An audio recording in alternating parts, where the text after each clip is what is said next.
ಜೊತೆಯಾಗಿ ನೀನಿರಲು ಭಯವೇನು ಭಯವೇನು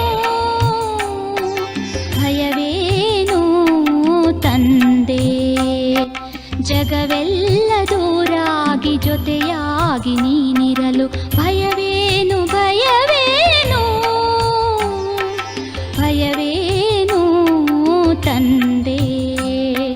ಜಗವೆಲ್ಲ ಜೊತೆಯಾಗಿ ನೀನೊಬ್ಬ ದೂರಾಗಿ ಸುಖವೆಲ್ಲಿ ಸುಖವೆಲ್ಲಿ ಸುಖವೆಲ್ಲಿ ತಂದೆ.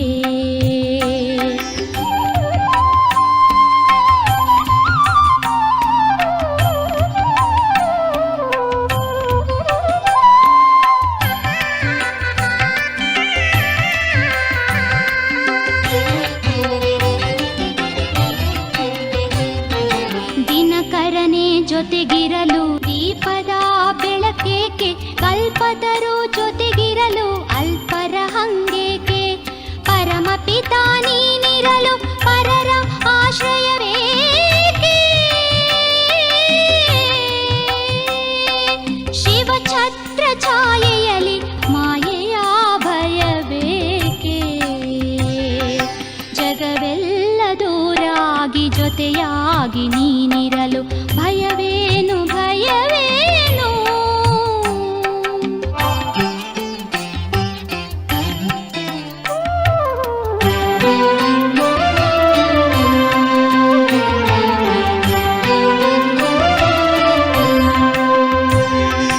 ಅವಿನಾಶಿ ಸಂಬಂಧಿ ಶಿವನೊಬ್ಬ ನೀನಿರಲು ದೇಹಧಾರಿಗಳಲ್ಲಿ ಮೋಹ ಮಮತೆಗಳೇಕೆ. ಪರಮಾತ್ಮ ಜೊತೆಗಿರಲು ಪರಮತದ ಭ್ರಮೆಯೇಕೆ. ಶಿವಸಿಂಧು ನೀನಿರಲು ಬಂಧನದ ಭಯವೇಕೆ. ಜಗವೆಲ್ಲ ದೂರಾಗಿ ಜೊತೆಯಾಗಿ ನೀನಿರಲು ಭಯವೇನು ಭಯವೇನು ಭಯವೇನು ತಂದೆ.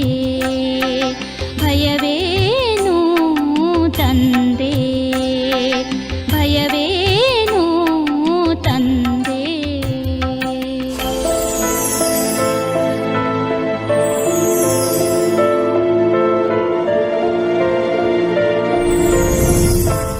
ಓಂ ಶಾಂತಿ. ಇಂದಿನ ದಿನಾಂಕ 13/12/2023. ಮಧುರ ಮಕ್ಕಳೇ, ಸದಾ ಪವಿತ್ರರಾಗುವುದಕ್ಕಾಗಿ ನಿಮ್ಮ ಆತ್ಮಿಕ ಯೋಗವಾಗಿದೆ. ಏಕೆಂದರೆ ನೀವು ಪವಿತ್ರತೆಯ ಸಾಗರನೊಂದಿಗೆ ಯೋಗವನ್ನು ಜೋಡಿಸುತ್ತೀರಿ, ಪವಿತ್ರ ಜಗತ್ತು ಸ್ಥಾಪನೆ ಮಾಡುತ್ತೀರಿ. ಪ್ರಶ್ನೆ: ನಿಶ್ಚಯ ಬುದ್ಧಿ ಮಕ್ಕಳಿಗೆ ಮೊದಲು ಯಾವ ನಿಶ್ಚಯ ಪಕ್ಕಾ ಮಾಡಬೇಕಾಗಿದೆ? ಆ ನಿಶ್ಚಯದ ಲಕ್ಷಣ ಏನಾಗಿದೆ? ಉತ್ತರ: ನಾವು ಒಬ್ಬ ತಂದೆಯ ಮಕ್ಕಳಾಗಿದ್ದೇವೆ. ತಂದೆಯಿಂದ ನಮಗೆ ದೈವಿ ಸ್ವರಾಜ್ಯ ಸಿಗುತ್ತದೆ. ಇದು ಮೊದಲ ಪಕ್ಕಾ ನಿಶ್ಚಯವಾಗಿದೆ. ನಿಶ್ಚಯವಾದರೆ ತಕ್ಷಣ ಬುದ್ಧಿಯಲ್ಲಿ ಬರುತ್ತದೆ, ನಾವು ಏನು ಭಕ್ತಿ ಮಾಡಿದ್ದೇವೆ ಅದೀಗ ಪೂರ್ಣವಾಯಿತು. ಈಗ ಸ್ವಯಂ ಭಗವಾನ್ ನಮಗೆ ಸಿಕ್ಕಿದ್ದಾರೆ. ನಿಶ್ಚಯ ಬುದ್ಧಿ ಮಕ್ಕಳೇ ವಾರಿಸಾಗುತ್ತಾರೆ. ಗೀತೆ: ಓ ದೂರದ ಪ್ರಯಾಣಿಕನೇ, ಓಂ ಶಾಂತಿ. ತಂದೆಯು ಕುಳಿತು ಮಕ್ಕಳಿಗೆ ತಿಳಿಸುತ್ತಾರೆ, ದೂರದ ಪ್ರಯಾಣಿಕರಂತೂ ಎಲ್ಲರೂ ಆಗಿದ್ದಾರೆ. ಎಲ್ಲ ಆತ್ಮರು ದೂರಕ್ಕಿಂತ ದೂರ ಪರಮಧಾಮದಲ್ಲಿ ಇರುವವರಾಗಿದ್ದಾರೆ. ಇದು ಸಹ ಶಾಸ್ತ್ರದಲ್ಲಿದೆ. ಆತ್ಮ ದೂರವಿರುತ್ತದೆ. ಹೇಗೆ? ಸೂರ್ಯ ಚಂದ್ರನ ಬೆಳಕಿರುವುದಿಲ್ಲ. ಮೂಲವತನ ಮತ್ತು ಸೂಕ್ಷ್ಮ ವತನದಲ್ಲಿ ಯಾವುದೇ ಡ್ರಾಮವಿಲ್ಲ. ಡ್ರಾಮಾ ಈ ಸ್ಥೂಲ ವತನದ್ದಾಗಿದೆ, ಯಾವುದಕ್ಕೆ ಮನುಷ್ಯ ಸೃಷ್ಟಿ ಎಂದು ಹೇಳಲಾಗುತ್ತದೆ.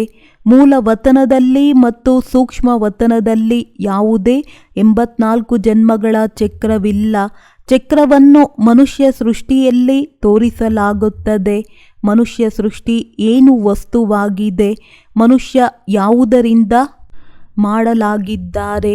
ಮನುಷ್ಯನಲ್ಲಿ ಒಂದು ಆತ್ಮವಿದೆ, ಇನ್ನೊಂದು ಶರೀರವಾಗಿದೆ. 5 ತತ್ವಗಳ ಮನುಷ್ಯಾಕೃತಿಯನ್ನು ಮಾಡಲಾಗುತ್ತದೆ. ಅದರಲ್ಲಿ ಆತ್ಮ ಪ್ರವೇಶ ಮಾಡಿ ಪಾತ್ರವನ್ನು ಅಭಿನಯಿಸುತ್ತದೆ. ದೂರದ ವಾಸಿಗಳಂತೂ ಎಲ್ಲರೂ ಆಗಿದ್ದಾರೆ. ಆದರೆ ನೀವು ನಿಶ್ಚಯ ಮಾಡುತ್ತೀರಿ, ಮನುಷ್ಯರಲ್ಲಿ ನಿಶ್ಚಯವಿಲ್ಲ. ತಂದೆಯು ತಿಳಿಸುತ್ತಾರೆ, ನನ್ನನ್ನು ದೂರ ದೇಶದಲ್ಲಿರುವವರು ಎಂದು ಹೇಳುತ್ತೀರಿ. ಆದರೆ ನಿಮ್ಮೆಲ್ಲರ ಆತ್ಮರ ನಿವಾಸ ಸ್ಥಾನ ಒಂದೇ ಆಗಿದೆ. ಆ ನಾಟಕದಲ್ಲಿ ಏನು ಪಾತ್ರ ಅಭಿನಯಿಸುತ್ತಾರೆ ಅದರಲ್ಲಂತೂ ಪ್ರತಿಯೊಬ್ಬರದ್ದು ತಮ್ಮ ತಮ್ಮ ಮನೆ ಇರುತ್ತದೆ ಎಲ್ಲವೇ.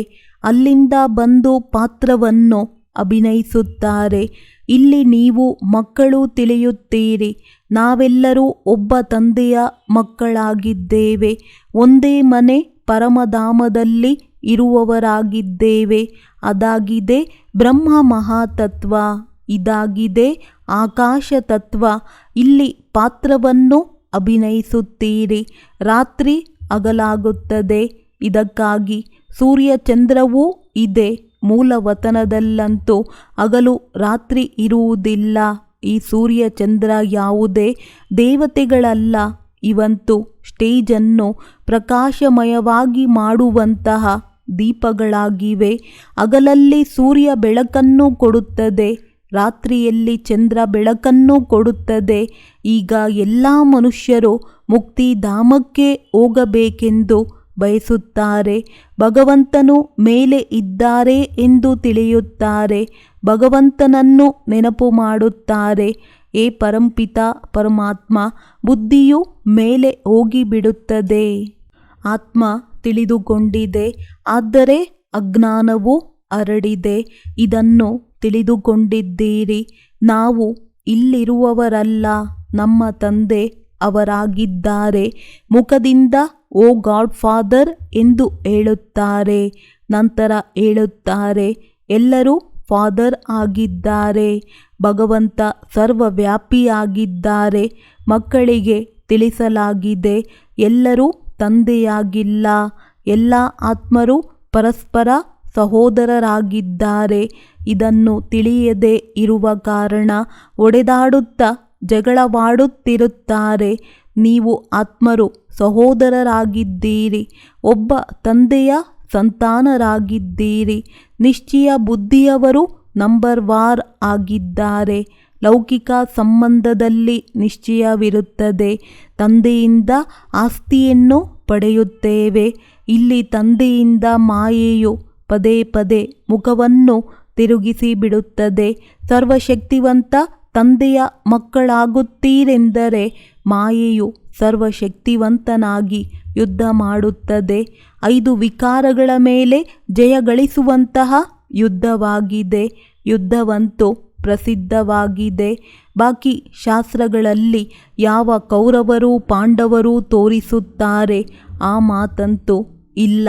ಇದು ರಾವಣನ ಜೊತೆ ಯುದ್ಧ ಬಹಳ ದೊಡ್ಡದಾಗಿದೆ. ನಾವು ಬಯಸುತ್ತೇವೆ ತಂದೆಯ ನೆನಪಿನಲ್ಲಿದ್ದು ನಾವು ಸಂಪೂರ್ಣರಾಗೋಣ. ಆತ್ಮ ಪವಿತ್ರವಾಗಲಿ. ಯೋಗವನ್ನು ಬಿಟ್ಟರೆ ಬೇರೆ ಯಾವುದೇ ಉಪಾಯವಿಲ್ಲ, ದಾರಿಯಿಲ್ಲ. ಮತ್ತು ಯಾರೆಲ್ಲ ಯೋಗವನ್ನು ಕಲಿಯುತ್ತಾರೆ ಅದು ಪವಿತ್ರತೆಗಾಗಿ ಅಲ್ಲ, ಅದಂತೂ ಸ್ಥೂಲ ಯೋಗವಾಗಿದೆ, ಅಲ್ಪಕಾಲಕ್ಕಾಗಿ. ಮತ್ತು ಇದಾಗಿದೆ ಆತ್ಮಿಕ ಯೋಗ, ಸದಾ ಪವಿತ್ರರಾಗಲು. ಪವಿತ್ರತೆಯ ಸಾಗರನ ಜೊತೆ ನಾವು ಯೋಗವನ್ನು ಜೋಡಿಸುವುದರಿಂದ ಪವಿತ್ರವಾಗುತ್ತೇವೆ. ತಂದೆಯು ಹೇಳುತ್ತಾರೆ, ಈ ಯೋಗ ಅಗ್ನಿಯಿಂದ ನಿಮ್ಮ ಜನ್ಮ ಜನ್ಮಾಂತರದ ಪಾಪ ಭಸ್ಮವಾಗುವುದು. ಬುದ್ಧಿಯು ಹೇಳುತ್ತದೆ, ಇದು ಪತಿತ ಪ್ರಪಂಚವಾಗಿದೆ. ಯಾರಿಗಾದರೂ ಕೇಳಿರಿ, ಇದು ಸತ್ಯಯುಗವೇ ಅಥವಾ ಕಲಿಯುಗವಾಗಿದೆಯೇ? ಇದನ್ನು ಸತ್ಯಯುಗವೆಂದು ಯಾರೂ ಹೇಳುವುದಿಲ್ಲ. ಸತ್ಯಯುಗವು ಹೊಸ ಪ್ರಪಂಚವಾಗಿತ್ತು, ಅದನ್ನು ಗೋಲ್ಡನ್ ಯುಗ. ಇದನ್ನು ಕಬ್ಬಿಣದ ಯುಗವೆಂದು ಹೇಳಲಾಗುತ್ತದೆ. ಹಳೆಯ ಪ್ರಪಂಚವನ್ನು ಕಲಿಯುಗವೆಂದು ಮತ್ತು ಹೊಸ ಪ್ರಪಂಚವನ್ನು ಸತ್ಯಯುಗವೆಂದು ಹೇಳಲಾಗುತ್ತದೆ. ಈ ರೀತಿ ಹೇಳಲು ಸಾಧ್ಯವಿಲ್ಲ. ಇದು ಸತ್ಯಯುಗವೂ ಆಗಿದೆ ಮತ್ತು ಕಲಿಯುಗವೂ ಆಗಿದೆ. ಇಲ್ಲ, ನರಕವಾಸಿಗಳೆಂದರೆ ನರಕವಾಸಿ. ಹಳೆಯ ಪ್ರಪಂಚವನ್ನು ಪತಿತವಾಗಿದೆ. ಹೊಸ ಪ್ರಪಂಚವು ಪಾವನ ಪ್ರಪಂಚವಾಗಿದೆ. ಮನುಷ್ಯರಿಗಾಗಿ ತಿಳಿಸಲಾಗುತ್ತದೆ. ಪ್ರಾಣಿಗಳು ಪತಿತ ಪಾವನವೆಂದು ಹೇಳುವುದಿಲ್ಲ. ಯಾರನ್ನಾದರೂ ಕೇಳಿರಿ, ಇದು ನರಕವಾಗಿದೆ. ಭಾರತವೇ ಹೊಸ ಪ್ರಪಂಚವು ಸ್ವರ್ಗವಾಗಿತ್ತು. ಭಾರತವೇ ಹಳೆಯ ಪ್ರಪಂಚವು ನರಕವಾಗಿದೆ. ಭಾರತದ ಮೇಲೆಯೇ ಒತ್ತು ಕೊಡುತ್ತಿರುತ್ತೀರಿ. ಬೇರೆಯವರೆಲ್ಲರೂ ಮಧ್ಯದಲ್ಲಿ ಬರುತ್ತಾರೆ. ಅವರ ಜೊತೆ ನಮ್ಮದು ಯಾವುದೇ ಸಂಬಂಧವಿಲ್ಲ. ನಮ್ಮ ಧರ್ಮವೇ ಬೇರೆಯಾಗಿದೆ. ಯಾವುದು ಈಗ ಪ್ರಾಯಲೋಪವಾಗಿದೆ. ಈಗ ನೀವು ನಿಶ್ಚಯ ಬುದ್ಧಿಯವರಾಗಿದ್ದೀರಿ. ತಿಳಿದುಕೊಂಡಿದ್ದೀರಿ, ನಾವು ಒಬ್ಬ ತಂದೆಯ ಮಕ್ಕಳಾಗಿದ್ದೇವೆ. ತಂದೆಯಿಂದ ನಮಗೆ ಸ್ವರಾಜ್ಯವು ಸಿಗುತ್ತದೆ. ಮೊದಲು ಈ ಮಾತಿನ ಪಕ್ಕಾ ನಿಶ್ಚಯವಿರಬೇಕು. ಜ್ಞಾನವನ್ನು ಕೇಳುತ್ತಾರೆ, ಅದು ಸರಿಯಾಗಿದೆ, ಪ್ರಜೆಗಳಾಗಿ ಬಿಡುತ್ತಾರೆ. ಬಾಕಿ ನಾವು ಬೇಹದ್ದಿನ ತಂದೆಯ ಮಕ್ಕಳಾಗಿದ್ದೇವೆ. ಇದು ನಿಶ್ಚಯವಾಗಿ ಬಿಡಬೇಕು. ತಿಳಿದುಕೊಳ್ಳಲಿ, ನಾವು ಭಗವಂತನನ್ನು ಪಡೆಯಲು ಭಕ್ತಿಯನ್ನು ಮಾಡಿದ್ದೇವೆ. ಈಗ ಭಕ್ತಿ ಪೂರ್ಣವಾಗಿದೆ. ಈಗ ಭಗವಂತ ಸ್ವಯಂ ಬಂದು ಸಿಕ್ಕಿದ್ದಾರೆ. ಅವರಿಂದ ಸೂರ್ಯವಂಶಿ ಸ್ವರಾಜ್ಯ ಪದವಿ ಸಿಗುತ್ತದೆ. ನಾವು ಇಷ್ಟು ಶ್ರೇಷ್ಠ ಪದವಿಯನ್ನು ಪಡೆಯುತ್ತೇವೆ. ಹೇಗೆ ಸಾಹುಕಾರ ಮನುಷ್ಯರು ಮಕ್ಕಳನ್ನು ದತ್ತು ತೆಗೆದುಕೊಳ್ಳುತ್ತಾರಲ್ಲವೇ, ಅವರಂತೂ ಒಂದು ಮಗುವನ್ನು ತೆಗೆದುಕೊಳ್ಳುತ್ತಾರೆ. ಇಲ್ಲಿ ಬೇಹದ್ದಿನ ತಂದೆಗೆ ಅನೇಕ ಮಕ್ಕಳು ಬೇಕು ಹೇಳುತ್ತಾರೆ. ಯಾರು ನನ್ನ ಮಗುವಾಗುತ್ತಾರೆ ಅವರಿಗೆ ಸ್ವರ್ಗದ ಆಸ್ತಿ ಸಿಗುವುದು. ಯಾರು ನನ್ನವರಾಗುವುದಿಲ್ಲ ಅವರು ಆಸ್ತಿಯನ್ನು ಪಡೆಯಲು ಸಾಧ್ಯವಿಲ್ಲ. ಶ್ರೀಮತದಂತೆ ನಡೆಯುವುದಿಲ್ಲ. ಯಾರಿಗೆ ನಿಶ್ಚಯವಾಗುತ್ತದೆ ಅವರು ಹೇಳುತ್ತಾರೆ, ಬಾಬಾ ನೀವು ಮತ್ತೆ ಬಂದಿದ್ದೀರಿ. ಈಗ ನಾವು ನಿಮ್ಮ ಕೈಯನ್ನು ಬಿಡುವುದಿಲ್ಲ. ತಂದೆಯು ಮಕ್ಕಳಿಗೆ ತಿಳಿಸುತ್ತಾರೆ, ಮಕ್ಕಳು ಅನ್ಯರಿಗೆ ತಿಳಿಸುತ್ತಾರೆ. ನಾವು ಪಾರಲೌಕಿಕ ತಂದೆಯ ಮಕ್ಕಳಾಗಿದ್ದೇವೆ. ಅವರ ಶ್ರೀಮತದಂತೆ ನಡೆಯುತ್ತೇವೆ. ನಮಗೆ ಪರಂಪಿತ ಪರಮಾತ್ಮ ಓದಿಸುತ್ತಾರೆ. ಇಷ್ಟೆಲ್ಲರೂ ಬಿಕೆ ಆಗಿದ್ದಾರೆ ಅಂದ ಮೇಲೆ ಅವಶ್ಯವಾಗಿ ನಿಶ್ಚಯವಿದೆ. ನಾವು ಏಕೆ ಆಗಬಾರದು? ಬರೆದು ಕಳುಹಿಸಿ ಬಿಡಿ. ನಾವು ನಿಮ್ಮವರಾಗಿದ್ದೇವೆ. ತಂದೆಗೆ ನಾವು ಎಂದೂ ದೂರವಿಲ್ಲ. ನಾವಂತೂ ಇಲ್ಲಿ ಕುಳಿತಿದ್ದೇವೆ, ಹಾಜರಾಗಿದ್ದೇವೆ. ಇಲ್ಲ, ಪ್ರತ್ಯಕ್ಷದಲ್ಲಿ ಕುಳಿತಿದ್ದೇವೆ. ಹೇಗೆ ರಾಷ್ಟ್ರಪತಿಗೆ ಪ್ರೆಸಿಡೆಂಟ್ ಹೇಳಲಾಗುತ್ತದೆ, ಈ ಸೃಷ್ಟಿಯಲ್ಲಿ ಹಾಜರಾಗಿದ್ದರೆ ಇದರ ಅರ್ಥ ಅವರು ಸರ್ವವ್ಯಾಪಿಯಾಗಿದ್ದಾರೆಂದಲ್ಲ. ಈ ರೀತಿ ಪರಂಪಿತ ಪರಮಾತ್ಮ ಯಾರನ್ನು ಸುಖಕರ್ತ ದುಃಖ ಅರ್ಥವೆಂದು ಹೇಳಲಾಗುತ್ತದೆ. ಅವರು ಸರ್ವವ್ಯಾಪಿಯಾಗಲು ಸಾಧ್ಯವಿಲ್ಲ. ಅವರ ಉಪಸ್ಥಿತಿಯಲ್ಲಿ ಇಷ್ಟೊಂದು ಮನುಷ್ಯರು ದುಃಖಿಯಾಗಲು ಹೇಗೆ ಸಾಧ್ಯ? ತಂದೆಯ ಅನುಪಸ್ಥಿತಿಯಲ್ಲಿಯೂ ಯಾವ ದುಃಖವಿರುವುದಿಲ್ಲ. ತಂದೆಯು ಮಕ್ಕಳಿಗಾಗಿ ಗುಡಿಸಲನ್ನು ಕಟ್ಟಿದ್ದಾರೆ. ಹೇಗೆ ಪಕ್ಷಿಗಳು ಮಕ್ಕಳಿಗಾಗಿ ಗೂಡು ಕಟ್ಟುತ್ತದೆ, ತಂದೆಯು ನಿಮಗಾಗಿ ನಿಮ್ಮ ಮೂಲಕ ಗೂಡನ್ನು ಕಟ್ಟಿಸುತ್ತಿದ್ದಾರೆ. ನಿಮಗೆ ಇರುವುದಕ್ಕೆ ಸ್ವರ್ಗದ ಗೂಡನ್ನು ಕಟ್ಟುತ್ತಿದ್ದಾರೆ. ತಂದೆಯು ಹೇಳುತ್ತಾರೆ, ನೀವು ನನ್ನ ಮತದಂತೆ ನಡೆದರೆ ಸ್ವರ್ಗದಲ್ಲಿ ರಾಜ್ಯವನ್ನು ಮಾಡುತ್ತೀರಿ. ಒಂದು ವೇಳೆ ಪೂರ್ಣ ನಿಶ್ಚಯವಿದ್ದರೆ ಒಂದೇ ಬಾರಿ ಹಿಡಿದುಕೊಂಡು ಬಿಡುವರು. ಈ ರೀತಿಯೂ ಅಲ್ಲ, ಇಲ್ಲಿಯೇ ಕುಳಿತು ಬಿಡಬೇಕೆಂದು ಮನೆಮಠವನ್ನು ಬಿಡಬಾರದು. ಅವರಂತೂ ಮನೆಮಠವನ್ನು ಬಿಡುತ್ತಾರೆ. ಗುರುಗಳನ್ನೇ ಭಗವಂತನೆಂದು ತಿಳಿಯುತ್ತಾರೆ. ಅವರು ಯಾರು ಬದುಕಿದ್ದಂತೆಯೇ ಸಾಯುವುದಿಲ್ಲ. ನೀವು ಬದುಕಿದಂತೆಯೇ ಸತ್ತು ನಂತರ ಸತ್ಯಯುಗದಲ್ಲಿ ಜೀವಿಸುವಿರಿ. ಮಕ್ಕಳಾದರೆ ತಂದೆಯು ಡೈರೆಕ್ಷನ್ ಕೊಡುವರು. ಮೊದಲಂತೂ ಒಂದು ವಾರ ಬಟ್ಟಿಯಲ್ಲಿ ಕುಳಿತುಕೊಳ್ಳಿರಿ. ನಿಮಗೆ ಪ್ರತಿದಿನ ಜ್ಞಾನ ಸಿಗುತ್ತಿರುತ್ತದೆ. ಎಲ್ಲರೂ ಒಂದೇ ರೀತಿ ತಿಳಿದುಕೊಳ್ಳುವುದಿಲ್ಲ. ಪ್ರತಿಯೊಬ್ಬರೂ ತಮ್ಮ ಪುರುಷಾರ್ಥ ಮತ್ತು ಅದೃಷ್ಟದ ಅನುಸಾರ ಪಡೆದುಕೊಳ್ಳುತ್ತಾರೆ. ಪುರುಷಾರ್ಥ ಮತ್ತು ಅದೃಷ್ಟದ ಮೇಲೆಯೇ ಆಧಾರವಾಗಿರುತ್ತದೆ. ಗೊತ್ತಾಗಿ ಬಿಡುವುದು ಅದೃಷ್ಟದಲ್ಲಿ ಏನಿದೆ ಎಂದು. ಏನು ಪದವಿಯನ್ನು ಪಡೆಯುವರು? ತಂದೆಯವರಾದ ಮೇಲೆ ನಂತರ ಗೃಹಸ್ಥ ವ್ಯವಹಾರದಲ್ಲಿಯೂ ಇರಬೇಕು. ಒಳ್ಳೆಯದು. ಗೃಹಸ್ಥ ವ್ಯವಹಾರದಲ್ಲಿ ಇಲ್ಲವೆಂದರೆ ಹೋಗಿ ಅಂಧರಿಗೆ ಊರುಗೋಲಾಗಿ ಸತ್ಯನಾರಾಯಣನ ಕತೆ ಕೇಳಲು ಅವಶ್ಯವಾಗಿ ಹೋಗಬೇಕು. ಈಗ ನೋಡಿ, ಪ್ರೇಮ ಮಗು ಸೇವೆಯಲ್ಲಿ ಹೋದರು. ಯಾರು ನಿಮಂತ್ರಣ ಕೊಟ್ಟಿದ್ದರೂ ಅವರು ಸ್ವಾಗತ ಮಾಡಿದರು. ಬಹಳ ಜನರೊಂದಿಗೆ ಭೇಟಿ ಮಾಡಿಸಿದರು, ಪ್ರಭಾವಿತರಾದರು. ಆದರೆ ಬಾಬಾರವರು ಹೇಳುತ್ತಾರೆ, ನಿಶ್ಚಯ ಬುದ್ಧಿ ಒಬ್ಬರೂ ಇಲ್ಲ. ಇವರಿಗೆ ಬೇಹದ್ದಿನ ತಂದೆ ಬಂದು ಓದಿಸುತ್ತಾರೆ. ಯಾರಿಂದ 21 ಜನ್ಮಗಳಿಗಾಗಿ ಆಸ್ತಿ ಸಿಗುತ್ತದೆ ಎಂದು ಪ್ರಭಾವಿತರಾಗುತ್ತಾರೆ. ಆದರೆ ಸ್ವಯಂ ಜ್ಞಾನಸಾಗರ ತಂದೆ ಬಂದು ಓದಿಸುತ್ತಾರೆ ಎಂದು ನಿಶ್ಚಯವಂತೂ ಆಗಿಲ್ಲ. ಹೌದು, ಕೇವಲ ಬಹಳ ಚೆನ್ನಾಗಿದೆ ಎಂದು ಹೇಳುತ್ತಾರೆ. ಹೊರಗೆ ಹೋಗುತ್ತಲೇ ಎಲ್ಲ ಸಮಾಪ್ತಿ ಆಗಿ ಹೋಗುತ್ತದೆ. ಎಲ್ಲೋ ಒಬ್ಬೊಬ್ಬರು ಪುರುಷಾರ್ಥ ಮಾಡುತ್ತಾರೆ, ಬಲೆ ಪರಸ್ಪರ ಸತ್ಸಂಗ ಮಾಡುತ್ತಾರೆ. ಆದರೆ ಯಾರು ಮಾಡುತ್ತಾರೆ ಅವರೂ ಸಹ ನಿಶ್ಚಯ ಬುದ್ಧಿ ಆಗಿಲ್ಲ. ಆಫ್ ಕಾಸ್ಟ್ ಎಂದು ಹೇಳಲಾಗುತ್ತದೆ. ನಿಶ್ಚಯ ಹಾಗೂ ಸಂಶಯ. ಈಗ ಹೇಳುತ್ತಾರೆ ತಂದೆ ಓದಿಸುತ್ತಾರೆ, ಮತ್ತೆ ಈಗ ಹೇಳುತ್ತಾರೆ ಇದು ಹೇಗೆ ಆಗಲು ಸಾಧ್ಯ? ಹೌದು, ಪವಿತ್ರರಾಗುವುದು ಒಳ್ಳೆಯದು. ಆದರೆ ಪವಿತ್ರತೆಯಲ್ಲಿ ಇರುವುದು ಬಹಳ ಕಠಿಣ. ಎಲ್ಲದಕ್ಕಿಂತ ಮೊದಲು ನಿಶ್ಚಯ ಬೇಕಾಗಿದೆ. ಬಹಳ ಪ್ರೀತಿಯಿಂದ ಹೃದಯದಿಂದ ಬರೆಯಬೇಕು. ಹೇಗೆ ಬಂಧನದಲ್ಲಿರುವ ಗೋಪಿಕೆಯರು ಪತ್ರ ಬರೆಯುತ್ತಾರೆ, ಆ ರೀತಿ ಬಂಧನ ಮುಕ್ತರು ಎಂದೂ ಸಹ ಬರೆಯುವುದಿಲ್ಲ. ಬಾಬಾರವರು ಬರೆದು ಬಿಡುತ್ತಾರೆ. ಒಬ್ಬರನ್ನು ಸಹ ನಿಶ್ಚಯ ಬುದ್ಧಿಯವರನ್ನಾಗಿ ಮಾಡಿಲ್ಲ. ಹೌದು, ಸಾಧಾರಣ ಪ್ರಜೆಯನ್ನು ಮಾಡಿದ್ದೀರಿ, ವಾರಸುದಾರರನ್ನು ತಯಾರಿ ಮಾಡಿಲ್ಲ. ಒಬ್ಬರೂ ಸಹ ನಿಶ್ಚಯ ಬುದ್ಧಿ ಆಗಿಲ್ಲ. ನಿಶ್ಚಯ ಬುದ್ಧಿಯವರೇ ವಾರಸುದಾರರಾಗುತ್ತಾರೆ. ಕೆಲವರು ನಿಶ್ಚಯ ಬುದ್ಧಿ ಆಗಿದ್ದಾರೆ, ಆದರೆ ಜ್ಞಾನವನ್ನು ತಿಳಿದುಕೊಳ್ಳುವುದಿಲ್ಲ. ಎಂದರೆ ಅದೇ ಮನೆತನದಲ್ಲಿ ಹೋಗಿ ದಾಸದಾಸಿಯರಾಗುತ್ತಾರೆ. ಮುಂದೆ ಹೋಗುತ್ತಾ ಯಥಾರ್ಥವಾಗಿ ಸಾಕ್ಷಾತ್ಕಾರವಾಗುತ್ತದೆ. ತಿಳಿಯುತ್ತದೆ ನಾವು ಯಾವ ನಂಬರಿನ ದಾಸದಾಸಿಯರಾಗುತ್ತೇವೆ ಎಂದು. ನಂತರ ಬಹಳ ಪಶ್ಚಾತ್ತಾಪ ಪಡುತ್ತಾರೆ. ನಾವಂತೂ ಶ್ರೀಮತದ ಮೇಲೆ ನಡೆಯಲಿಲ್ಲ, ಆದ್ದರಿಂದ ಈ ಗತಿಯಾಯಿತೋ. ಆದರೂ ಸಹ ಪ್ರತಿ ಪರಿಸ್ಥಿತಿಯಲ್ಲಿ ಡ್ರಾಮಾ ಎಂದು ಹೇಳುತ್ತಾರೆ.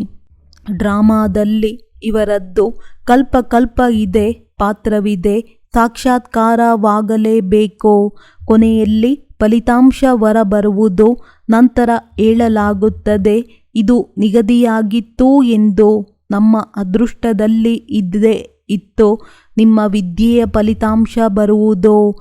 ಇದಂತೂ ಬಹಳ ದೊಡ್ಡ ಶಾಲೆಯಾಗಿದೆ. ಓದಿಸುವವರು ಒಬ್ಬರೇ ಆಗಿದ್ದಾರೆ. ಒಂದೇ ವಿದ್ಯೆಯಾಗಿದೆ, ಒಂದೇ ಪರೀಕ್ಷೆಯಾಗಿದೆ. ಶಿಕ್ಷಕರು ತಿಳಿದುಕೊಂಡಿದ್ದಾರೆ ವಿದ್ಯಾರ್ಥಿಗಳು ಹೇಗಿದ್ದಾರೆ ಎಂದು. ಎಲ್ಲವನ್ನು ತೀಕ್ಷ್ಣವಾಗಿ ಅರ್ಥ ಮಾಡಿಕೊಳ್ಳುತ್ತಾ ಹೋಗುತ್ತಾರೆ. ಮುಂದೆ ಹೋಗುತ್ತಾ ಬಹಳಷ್ಟು ಗೊತ್ತಾಗುತ್ತಾ ಹೋಗುತ್ತದೆ. ಗಳಿಗೆಗೆ ನೀವು ಧ್ಯಾನದಲ್ಲಿ ಹೋಗಿಬಿಡುವಿರಿ. ಹೇಗೆ ಆದಿಯಲ್ಲಿ ಹೋಗುತ್ತಿದ್ದೀರಿ ಅದೇ ರೀತಿ ಈಗ ತಿಳಿದುಕೊಳ್ಳುತ್ತಾ ಹೋಗುತ್ತೀರಿ. ತಂದೆಯು ತಿಳಿಸುತ್ತಾ ಇರುತ್ತಾರೆ, ನೀವು ತಪ್ಪು ಮಾಡುತ್ತೀರಿ, ಶ್ರೀಮತದ ಮೇಲೆ ನಡೆಯುವುದಿಲ್ಲ. ಈ ರೀತಿ ನಡೆಯುತ್ತಾ ಅಭ್ಯಾಸವಾಗಿ ಬಿಡುತ್ತದೆ. ಬಲೆ ನೀವು ಕೇಳಿ, ಶಿವಬಾಬಾ ನಾವು ನಿಮ್ಮ ಶ್ರೀಮತದ ಮೇಲೆ ನಡೆಯುತ್ತೇವೆ. ಬಾಬಾರವರು ಹೇಳಿಬಿಡುತ್ತಾರೆ ನೀವು ನಡೆಯುವುದಿಲ್ಲ. ಆದ್ದರಿಂದಲೇ ನಿಮ್ಮ ಅದೃಷ್ಟ ಈ ರೀತಿ ಕಾಣಿಸುತ್ತಿದೆ. ತಿಳಿಯಲಾಗುತ್ತದೆ ಈಗ ಕೆಟ್ಟ ದಶೆ ನಡೆಯುತ್ತಿದೆ. ಮುಂದೆ ಹೋಗುತ್ತಾ ಒಳ್ಳೆಯದಾಗಬಹುದು. ಕೆಲವರು ಕಾಮದ ಹಗುರವಾದ ನಶೆಯಲ್ಲಿ ಬಿದ್ದು ಬಿಡುತ್ತಾರೆ. ಭಾರತ ಪಾವನವಾಗಿತ್ತು, ಶ್ರೇಷ್ಠಾಚಾರಿ ಆಗಿದ್ದು ಯಾವುದು ಈಗ ಭ್ರಷ್ಟಾಚಾರಿಯಾಗಿದೆ. ಆ ಶ್ರೇಷ್ಠ ದೇವತೆಯರ ಮಹಿಮೆಯಂತೂ ಇದೆಯಲ್ಲವೇ? ಬಾಬಾರವರು ಹೇಳುತ್ತಾರೆ, ಇದು ಆಸುರಿ ಸಂಪ್ರದಾಯವಾಗಿದೆ. ನಾನು ಬಂದಿದ್ದೇನೆ ದೈವಿ ಸಂಪ್ರದಾಯವನ್ನು ಸ್ಥಾಪನೆ ಮಾಡಲು. ಈ ದೇವಿ ದೇವತಾ ಧರ್ಮ ಶ್ರೇಷ್ಠಾತಿ ಶ್ರೇಷ್ಠವಾಗಿದೆ. ತಂದೆಯೇ ಪತಿತ ಪಾವನ ಆಗಿದ್ದಾರೆ. ಆದರೆ ಮನುಷ್ಯರು ಏನನ್ನೂ ತಿಳಿದುಕೊಂಡಿಲ್ಲ. ಯಾರೇ ಧರ್ಮ ಸ್ಥಾಪನೆ ಮಾಡಲು ಬರುತ್ತಾರೆ ಎಂದರೆ ಅವರು ಅವಶ್ಯವಾಗಿ ಪವಿತ್ರರಾಗಿರುತ್ತಾರೆ. ಪ್ರತಿಯೊಂದು ಮಾತಿನಲ್ಲಿ ಒಳ್ಳೆಯದು ಹಾಗೂ ಕೆಟ್ಟದ್ದು ಇರುತ್ತದೆ. ಕಡಿಮೆ ಅದೃಷ್ಟ ಹಾಗೂ ಒಳ್ಳೆಯ ಅದೃಷ್ಟದವರು. ಈಗ ಇದು ರಾವಣ ರಾಜ್ಯ ಸಮಾಪ್ತಿಯಾಗಲಿದೆ. ಈ ರಾವಣನ ನಗರಕ್ಕೆ ಬೆಂಕಿ ಬೀಳಲಿದೆ. ನೀವು ರಾಮನ ಸೇನೆಯರು ಕುಳಿತುಕೊಂಡಿದ್ದೀರಿ. ಯಾರು ಈ ಧರ್ಮದವರಾಗಿರುತ್ತಾರೆ ಅವರು ತಿಳಿದುಕೊಳ್ಳುತ್ತಾ ಹೋಗುತ್ತಾರೆ. ನಂಬರ್ ವಾರ್ ತಿಳಿದುಕೊಳ್ಳುತ್ತಾರೆ. ಕೆಲವರಿಗೆ ಒಂದೇ ಬಾಣ ಜನಕನ ರೀತಿ ತಗಲುವುದರಿಂದ ಸಮರ್ಪಿತರಾಗಿ ಬಿಡುತ್ತಾರೆ. ಅವರು ಯಾವುದೇ ನೆಪವನ್ನು ಹೇಳುವುದಿಲ್ಲ. ಇದರಲ್ಲಿ ನೆಪಗಳು ನಡೆಯುವುದಿಲ್ಲ. ಆದರೆ ಮಾಯೆ ಬಿರುಗಾಳಿಗಳು ಬಹಳ ಬರುತ್ತವೆ. ತಮ್ಮ ಮನೆತನವನ್ನು ಮರೆತು ಬಿಡುತ್ತಾರೆ. ನಾವು ಈಶ್ವರಿಯ ಸಂತಾನರಾಗಿದ್ದೇವೆ ಎಂದು. ಮಕ್ಕಳು ಬಹಳ ಮಧುರರಾಗಬೇಕು. ಸ್ವಲ್ಪವೂ ಕಾಮ ವಿಕಾರದ ನಶೆ ಇರಬಾರದು. ಕಾಮ ಬಹಳ ದೊಡ್ಡ ಮಹಾಶತ್ರು ಆಗಿದೆ. ಇದೇ ಬಹಳ ದೊಡ್ಡ ಪರೀಕ್ಷೆಯಾಗಿದೆ. ಬಾಬಾರವರು ಹೇಳುತ್ತಾರೆ, ಮಕ್ಕಳೇ, ಒಟ್ಟಿಗೆ ಇದ್ದು ಪವಿತ್ರರಾಗಿ ತೋರಿಸಿರಿ. ತಂದೆ ಮಕ್ಕಳ ಸ್ಥಿತಿಯನ್ನು ತಿಳಿದಿದ್ದಾರೆ. ನಿಶ್ಚಯ ಬುದ್ಧಿಯವರು ತಂದೆಗೆ ತಮ್ಮ ಸಮಾಚಾರವನ್ನು ಕೊಡುತ್ತಾರೆ. ಬಾಬಾ, ನಾವು ನಿಮ್ಮನ್ನು ನೆನಪು ಮಾಡುತ್ತೇವೆ. ನಿಮ್ಮ ಸೇವೆಯನ್ನು ಮಾಡುತ್ತೇನೆ.